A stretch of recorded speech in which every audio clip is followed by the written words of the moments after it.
Geez, she threw Majoriko so hard she changed colors on the way down. This week's cold opener featured Majorika trying to run away from Pop, who was doing her best Joker impersonation. By any chance, could we use her in the Snyder Cut rather than Leto? The episode proper opened with the little sister arriving home late and trying to hide this fact from her mother while announcing the fact that she was home. Yeah, maybe next time forgo the formalities there, girl. Anyway, the wannabe big girl of the house wanted to know why she couldn't stay out late and yet Doremi could. Her mother naturally explained it was because her sister had a job, but that still didn't sit well with her. Well, didn't you hear what they said a few weeks back? It's a difficult economy for all of us. Sure enough, the recession was still very much a thing, and the Mahoto wasn't bringing in any customers, which made the Ojamajo want to close up shop early. Of course, a certain frog witch wasn't going to have any of that. My, would you look at all of these shadows in the foreground? Pop soon arrived to check in on her sister's workplace, and as a little sister, she took every opportunity to verbally abuse the elder. In the process, they ended up exposing her to Majorika. Fortunately, the standard "it's actually a plushie" lie worked on the little kindergartner, who actually liked how she looked. Well, I guess if you're into the offspring of a Teenage Mutant Ninja Turtle and LGM, that line reference is going to become a lot more relevant in just a bit. Still, Pop wanted to buy the giant Lima beam, so the Ojamajo had to come up with an excuse why she couldn't. They tried to say that she would be too expensive for her to afford, which would actually be a reasonable excuse, but then they let Doremi handle the appraisal. Now you see, this is why you gotta keep your phone and eBay app handy just for this kind of stuff. Jesus, $8! However, Lala assured them that they would be okay as long as Majorika had her crystal ball that would let her escape whenever she wanted to. Well, okay then, I guess this will be a short episode that'll end with no sorts of shenanigans. Well, we're boned. Left in the hands of one of the most dangerous of creatures, Majorika was even forcibly given a new name. Thus, she tried to escape later that night. The Code of Silence, a really underappreciated submission hold. And during all of this, the Ojamajo couldn't put it together that Majorika couldn't escape from Pop. I mean, Doremi is one thing, but you'd think Aiko and Hazuki would be able to put two and two together. With that, Pop took Majorika with her to school and began to reenact Toy Story 3 minus the dictatorship run by a psychotic teddy bear. Seriously, I know I keep bringing this up, but why didn't Toy Story end on 3 and on such an awesome note like that? Also, looks like Majorika got infected by the Hime virus, guessing she caught it from Doremi. But yeah, while there was no Lotso at this school, there was a human bully. Oh, so this is what Naruto would have been like if he hadn't had the QB sealed into him. However, Pop had nothing to worry about as she had her unwanted gang of simps in training there to protect her, including a certain sweater-selling brat. Should have figured this would have been the next logical step for him. This little commotion gave Majorika an opening to escape, but then she ran into some angry geese. I'm guessing they're upset a certain game didn't win enough awards. Lala rescued her master and finally learned that she had lost her crystal ball. And just as she learned this, Kimitaka snagged the little toad up. Excuse me, I think my car alarm is going off. Was that this anime? Seriously, I didn't end in those car horns, they just kind of happened and none of the characters even reacted to them and they didn't play into the episode at all. When I originally watched this, I honestly thought that was like some kind of sign that an adult was coming in, but nope. It takes a while before even a teacher comes in, and that's only after things have kind of gotten a little out of control, though we'll get to that in just a bit. Lala quickly made her way to the Ojamajo for help, and thanks to Hazuki, for some reason being really good at cat charades, they were able to learn that Majorika was in trouble. So after feigning some stomach aches, they planned out a rescue mission with Lala going to retrieve the crystal ball, while Doremi would protect its owner until then. And to make sure her stomachache story checked out, they had Dodo pretend to be her. I will say, I actually like how a lot of these occurrences are happening all at once, and yet none of it really makes the episode feel a little too cluttered or rushed, for now at least. Thus, Doremi was off as a PNG panning off a static background. Did Yama briefly take over the animation? Back with Pop and the Frog, sounds like a 90s Nickelodeon cartoon, the little sister was determined to rescue her plush-chan.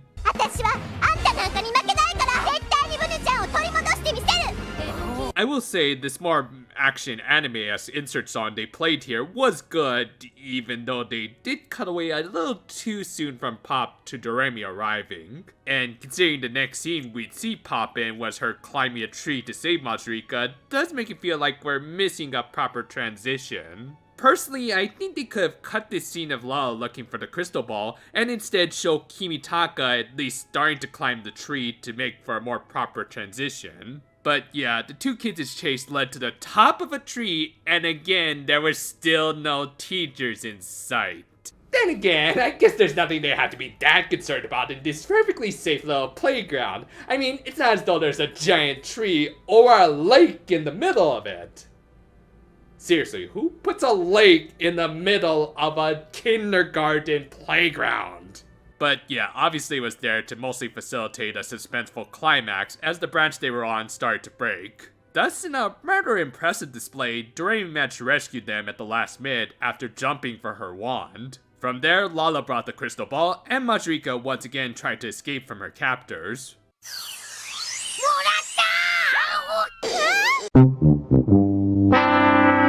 Thankfully, the laws of buoyancy saved the day, and she managed to teleport away. Believing that she had lost her precious doll, Pop ended up setting off a crying chain amongst all the kids, and while I do feel bad for them, I also like to think this was karma for the incompetent teacher who let all this transpire in the first place. With that, the episode ended with Doremi making her way back to the school, only to discover that her fairy couldn't keep up the sick act, and ended up taking her test for her, which maybe she'll get some points for creativity?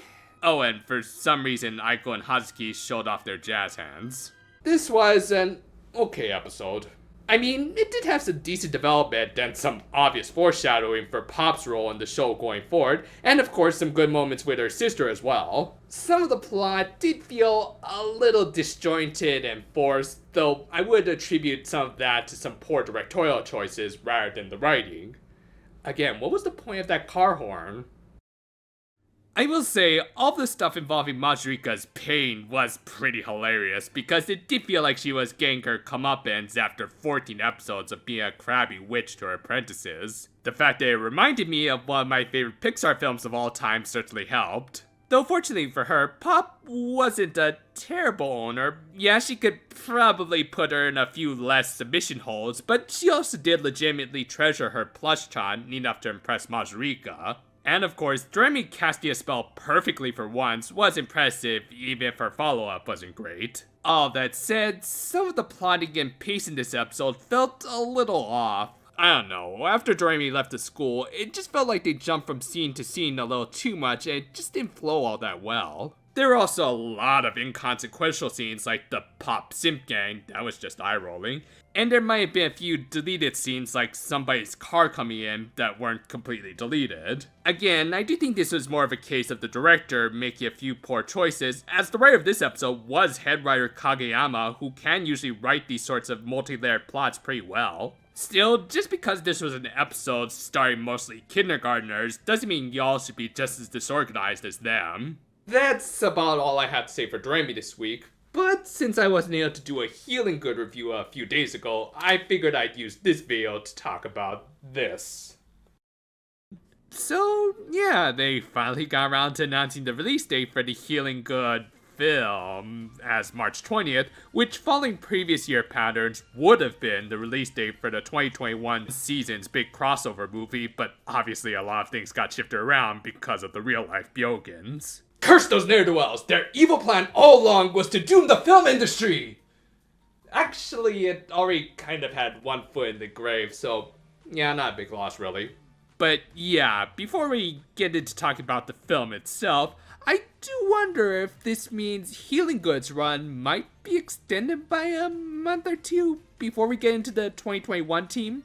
I mean, after all, it would be hard to advertise a film starring characters that would literally be so last year. I mean, okay, I don't think it's impossible to play this alongside the 2021 series. I don't think people have the memory of Goldfish all the time. In the end, I just think it would be counterintuitive. Not that that's ever stopped Toei in the past. But also, the fact they did that filler episode in the middle of the Asami arc tells me that they at least have some wiggle room. And honestly, if it means we get more Healing Good, then I'm all for it because I've been enjoying the season so far that is literally starring Madoka Kaname at this point. Seriously, you try and tell me that doesn't look like a certain ultimate magical girl. But yeah, let's also bring up the other big announcement about this film, the fact that it's not going to be a solo film, but rather a crossover with the Yes Team. Okay, I stand corrected. We actually are getting a crossover film in the spring. Anyway, I'm just guessing that they chose this series because it did really well in the NHK popularity polls from last year, which I just so happened to make 3 videos about. Hint, hint, nudge, nudge. But yeah, this team actually did really well in those polls, managing to score arguably the 3rd place spot in terms of overall rankings after the OG and Heartcatch. Obviously, they already did with the OG, and as for Heartcatch, I'm just gonna assume animating Umakoshi's designs would have been too much of a hassle alongside Healing Good's designs. That, and maybe not Mizuki was a little too busy with Symphogear and Fate. Either one, really. Hey Aoyuki, I think you got some competition! Though, personally, I think if it had to be any team, it should have been Splash Star, since that show's themes match up better with Healing Good, but unfortunately, they didn't do so hot in those same polls. Honestly, I hope they do better next time. All that said, and I know this might be a bit of a controversial opinion for me. Actually, when has that ever stopped me? I don't think this should be a crossover film. Just hear me out. Yes, both of these teams are great. Yes, both of them deserve a lot of respect for what they've managed to accomplish. So, for those very reasons, shouldn't these series be allowed to stand on their own? I mean, need I remind you, Healing Good is considered to be the first actual Precure series of the Reiwa era, after Naruhito ascended the throne back in May of 2019. So, with that in mind, shouldn't the very first of a new era try to stand on their own instead of looking to the past? I'm just saying this because I really do like the series and do think it deserves its own platform to prove itself. I mean, I'll fully admit, some of the world building in the show could be much better, but if Smile managed to make a really good solo film in spite of their often carefree and simple plotting, why not this show? Now, to be fair, this also might have been a justified knee-jerk reaction after the worldwide hiatus took a chunk out of everyone's wallets, but I kind of doubt that. I mean, it can't be cheap to bring back at least 6 voice actresses, several of whom have become big names since 2007.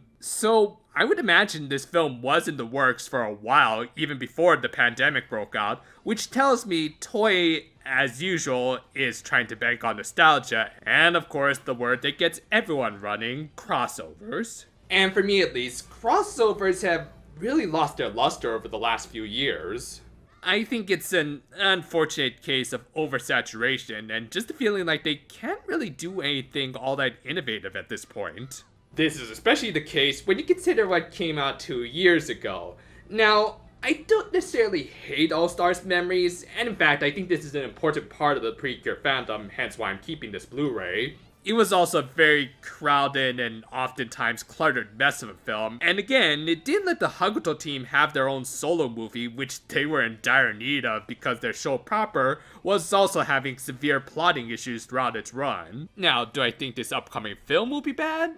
I don't know. I don't have a crystal ball, so maybe for all we know, it'll be up there with Deluxe 3 or something. Hell, I'm sure there's a lot of people out there who aren't as obsessive when it comes to their stories as me, so absolutely more power to you if you want to see this. And if anything, as far as I can tell right now, Healing Good will do fine with or without a solo film. So while I'll fully admit I am still a little pessimistic about this film, I'll still watch it and at least try to enjoy it in spite of some of my hangups. So yeah, if you're excited about this film, then honestly, don't let a cynic like me ruin that for you. Just don't forget about past transgressions either. Either way, I will at least look forward to covering this film as well as Miracle Leap whenever we can get our grubby hands on that. But yeah, those are just my quick thoughts that I'm sticking at the end of this video. Feel free to let me know what you think in the comments below. Otherwise, do also check out some of my recent videos, like the Higurashi ones I did for October, and do look forward to the Sinful Gear Axis review, hopefully coming out later this month. And until then though, farewell for now my friends, and did I forget to turn off the Doremi episode, or... Wait, that actually is my car alarm. Hey!